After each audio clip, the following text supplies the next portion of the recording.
Hi friends, നമുക്കറിയാം നമുക്കുണ്ടാകുന്ന പല അസുഖങ്ങൾക്കും കാരണം നമ്മുടെ ആഹാര രീതിയും നമ്മുടെ ജീവിതശൈലിയുമാണ്.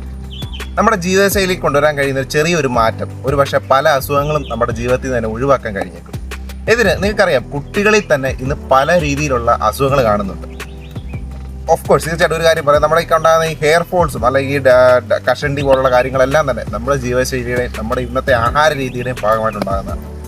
അപ്പോൾ അതിന് നമ്മൾ എന്തൊക്കെയാണ് ശ്രദ്ധിക്കേണ്ടത്? അതായത് ഹെയർ ട്രാൻസ്പ്ലാന്റേഷന് ശേഷവും അതിന് മുമ്പും എല്ലാവരുടെയും പ്രധാന ഒരു സംശയമാണ്, അതിന് മുമ്പും ശേഷവും നമ്മൾ എന്തൊക്കെ കാര്യങ്ങളാണ് ശ്രദ്ധിക്കേണ്ടത്, അതിന് ആഹാര രീതിയിൽ കൊണ്ടുവരേണ്ട മാറ്റങ്ങൾ എന്തൊക്കെയാണ്, അതുപോലെ തന്നെ എന്തൊക്കെ കാര്യങ്ങൾ ചെയ്യാൻ പാടില്ല, എന്തൊക്കെ കാര്യങ്ങൾ ചെയ്യണം, എന്നാലാണ് ഹെയർ ഗ്രോത്ത് ഉണ്ടാകുന്നത്. ഇങ്ങനെ പല സംശയങ്ങൾ ഒരുപാടുണ്ട്.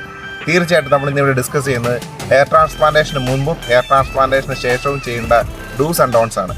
എന്തൊക്കെ കാര്യങ്ങൾ ചെയ്യാം, എന്തൊക്കെ കാര്യങ്ങൾ ചെയ്യാൻ പാടില്ല എന്നാണ് നമ്മൾ ഇന്നിവിടെ ഡിസ്കസ് ചെയ്യുന്നത്.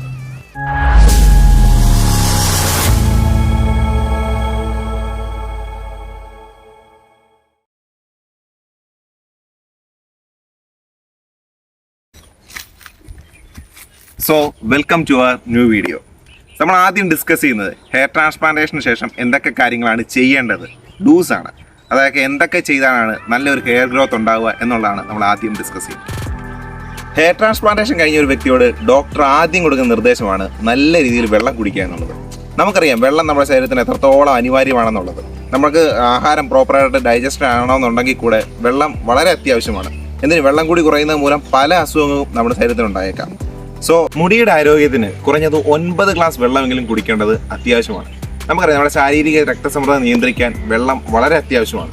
ഇപ്പം ട്രാൻസ്പ്ലാന്റേഷൻ കഴിഞ്ഞൊരു വ്യക്തിയെ സംബന്ധിച്ചിടത്തോളം അവർ പ്രോപ്പറായിട്ടുള്ള വെള്ളം കുടിച്ചില്ല എന്നുണ്ടെങ്കിൽ അവരുടെ മുടി ഒരുപാട് സ്കാൽപ്പ് ഒരുപാട് ഡ്രൈ ആവുകയും അത് പിന്നീട് മുടി വീഴ്ചയിലേക്ക് നയിക്കുകയും ചെയ്യും.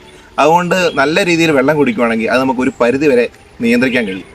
അത് മാത്രമല്ല, ഇപ്പോൾ ട്രാൻസ്പ്ലാന്റേഷൻ കഴിഞ്ഞാൽ ഒരുപാട് പേർക്ക് അനുഭവം ഉണ്ടായിരിക്കും. കാരണം എന്താണെന്ന് വെച്ചാൽ അവർക്ക് പ്രോപ്പറായിട്ടുള്ള വെള്ളം കൂടി ഇല്ല എന്നുണ്ടെങ്കിൽ അവരുടെ തലയിൽ ഒരുതരം കുരു പോലൊരു സാധനം, ഒരു ചുമന്നൊരു കുരു പോലൊരു സാധനം വരും. അത് അവരുടെ ബോഡി ഹീറ്റ് ആകുന്നതിൻ്റെ ഭാഗമായിട്ടുണ്ടാകുന്നതാണ്. സോ അതുകൊണ്ട് നല്ല രീതിയിൽ വെള്ളം കുടിക്കുക. നല്ല രീതിയിൽ വെള്ളം കുടിക്കുന്നതോടെ നമുക്ക് ആ ഒരു മുടിവീഴ്ചയിൽ ഒരു പരിധി വരെ നമുക്ക് നിയന്ത്രിക്കാനും കഴിയും. അത് ശാരീരികമായിട്ട് മറ്റ് പല ഗുണങ്ങളും നമുക്കതുകൊണ്ട്.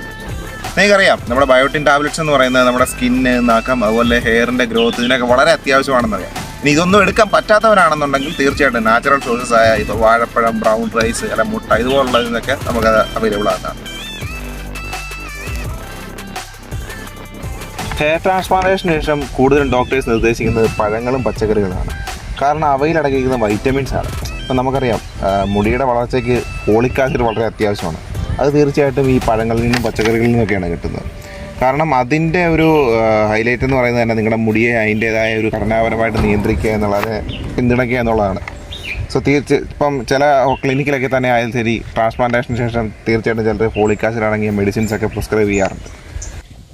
ഈ പച്ചക്കറികളിലൂടെ, എസ്പെഷ്യലി ഈ ഇലക്കറികളിലൂടെ, അതായത് ചീര, ബീൻസ് തുടങ്ങിയ ഇലക്കറികളിലൂടെ നമ്മുടെ ശരീരത്തിൽ ആവശ്യമായ ഇരുമ്പിൻ്റെ അളവ് ഉൽപ്പാദിപ്പിക്കുകയും അതുപോലെ തന്നെ നമുക്ക് മുടിക്കൊരു ഘടന നൽകുകയും നമ്മുടെ തലയോട്ടിയിലേക്കുള്ള ഓക്സിജൻ്റെ അളവ്, ഒഴുക്ക് വർദ്ധിപ്പിക്കുകയും ചെയ്യും. അത് നമ്മുടെ മുടി വീഴ്ചയിൽ ഒരു പരിധി വരെ കുറയ്ക്കുകയും മുടി വളരുന്നതിന് വളരെയേറെ ഹെൽപ്ഫുൾ ആവുകയും ചെയ്യും. അതുപോലെ തന്നെ ട്രാൻസ്പ്ലാന്റേഷന് ശേഷം ഏറ്റവും കൂടുതൽ ശ്രദ്ധിക്കേണ്ട ഒരു കാര്യമാണ് നമ്മുടെ സ്കാൽപ്പ് എപ്പോഴും നീറ്റ് ആൻഡ് ക്ലീൻ ആയിട്ടിരിക്കുക എന്നുള്ളത്. അതായത് അമിതമായിട്ട് പൊടി അടിക്കാതെ, ഡയറക്റ്റ് വെയിൽ ഹിറ്റ് ചെയ്യാതെ എപ്പോഴും സ്കാൽപ്പ് നീറ്റ് ആയിരിക്കണം. ഇപ്പം നമ്മുടെ സ്കാൽപ്പ് ക്ലീൻ അല്ല എന്നുണ്ടെങ്കിൽ നമുക്ക് മുടി വളരത്തില്ല. ഇപ്പോൾ ട്രാൻസ്പ്ലാന്റേഷൻ കഴിഞ്ഞെന്ന് പറഞ്ഞാലും മുടി വളർച്ച ഉണ്ടാകത്തില്ല. ഇപ്പം ഡാൻഡ്രഫ് ഇഷ്യൂ ഉണ്ടെങ്കിൽ കൂടെ മുടി പ്രോപ്പറായിട്ട് വളരത്തില്ല.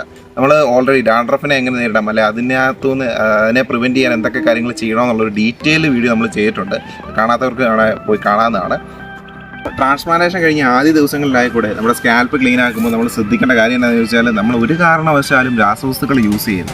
നമ്മൾ മൈൽഡ് ഷാമ്പു മാത്രമേ യൂസ് ചെയ്യാവുള്ളൂ. അതുപോലെ തന്നെ അമിതമായ ശക്തിയിൽ നമ്മൾ തല കഴുകരുത്. അതുപോലെ തന്നെ നമ്മൾ ഷവർ ബാത്ത് ചെയ്യാതിരിക്കുക, കാരണം ഡയറക്റ്റ് വെള്ളം ഹിറ്റ് ചെയ്യാതിരിക്കുക, അങ്ങനെയുള്ള കുറേ കാര്യങ്ങൾ ശ്രദ്ധിക്കണം. എന്നാൽ സ്കാൽപ്പ് എപ്പോഴും നീറ്റ് ആൻഡ് ക്ലീൻ ആയിട്ട് സൂക്ഷിക്കുകയും ചെയ്യും. അതുപോലെ തന്നെ നമ്മുടെ ഹെയർ ലോസിൻ്റെ ഒരു മെയിൻ വില്ലനാണ് ശരിക്കും പറഞ്ഞാൽ ഉറക്കം എന്ന് പറയുന്നത്. കാരണം പ്രോപ്പറായിട്ട് ഉറക്കമില്ല എന്നുണ്ടെങ്കിൽ നമുക്ക് എല്ലാവർക്കും നല്ല രീതിയിൽ ഹെയർ ഫോൾ ഉണ്ടാകും. എനിക്കും അങ്ങനെ തന്നെയാണ് നല്ല രീതിയിൽ ഹെയർ ഫോൾ ഉണ്ടാകുന്നത്. അപ്പോൾ ഇപ്പോൾ ട്രാൻസ്പ്ലാന്റേഷൻ ചെയ്തതാണെങ്കിൽ കൂടെ ആദ്യത്തെ ഒരാഴ്ച നമുക്ക് സ്ട്രെയിറ്റ് പൊസിഷനിൽ മാത്രമേ കിടക്കാൻ പറ്റുള്ളൂ.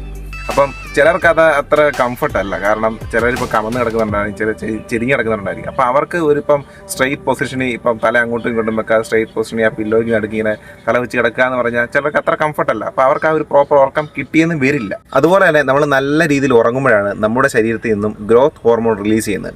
അത് ശരിക്കും നമ്മുടെ ആ ഒരു മുറി ഉണക്കുന്നതിനും അതുപോലെ തന്നെ ഹെയർ റീഗ്രോത്തിനും വളരെ ഹെൽപ്ഫുള്ളാണ്. കാരണം എന്താ, ഉറങ്ങുന്ന സമയത്ത് നമ്മുടെ ബ്ലഡ് സർക്കുലേഷൻ വളരെ ഇമ്പ്രൂവ് ചെയ്യും. അത് നമ്മുടെ ട്രാൻസ്പ്ലാന്റഡ് ഹെയർ ഫോളിക്കിൾസ് ഹീൽ ചെയ്യുന്നതിന് വളരെയേറെ ഇമ്പോർട്ടൻ്റ് ആണ്. ഈ ഒരു സിറ്റുവേഷൻ ഓവർകം ചെയ്യുന്നതിന് നമ്മൾ പ്രോപ്പറായിട്ടുള്ള ഒരു ബെഡ് ടൈം കീപ്പ് ചെയ്യുക എന്നുള്ളത് വളരെ അത്യാവശ്യമാണ്. അതായത് നമ്മൾ പ്രോപ്പറായിട്ട് ഉറങ്ങുന്നതിനും ഒരു പ്രോപ്പർ ടൈം കീപ്പ് ചെയ്യുക എന്നുള്ളത് വളരെ അത്യാവശ്യമാണ്. അത് എത്രത്തോളം പോസിബിൾ ആണ് എന്നുള്ളത് നമുക്ക് കറക്റ്റ് അറിയത്തില്ല, അത് ഓരോരുത്തരുടെ സിറ്റുവേഷൻ ബേസ്ഡ് ആയിരിക്കും. പക്ഷേ അങ്ങനെ ഒരു പ്രോപ്പർ ബെഡ് ടൈം നിങ്ങൾക്ക് കീപ്പ് ചെയ്യാൻ കഴിഞ്ഞാൽ ഒരു പരിധി വരെ നിങ്ങൾക്ക് നിങ്ങളുടെ മുടി പൊഴിച്ചിൽ ഒഴിവാക്കാൻ കഴിയും.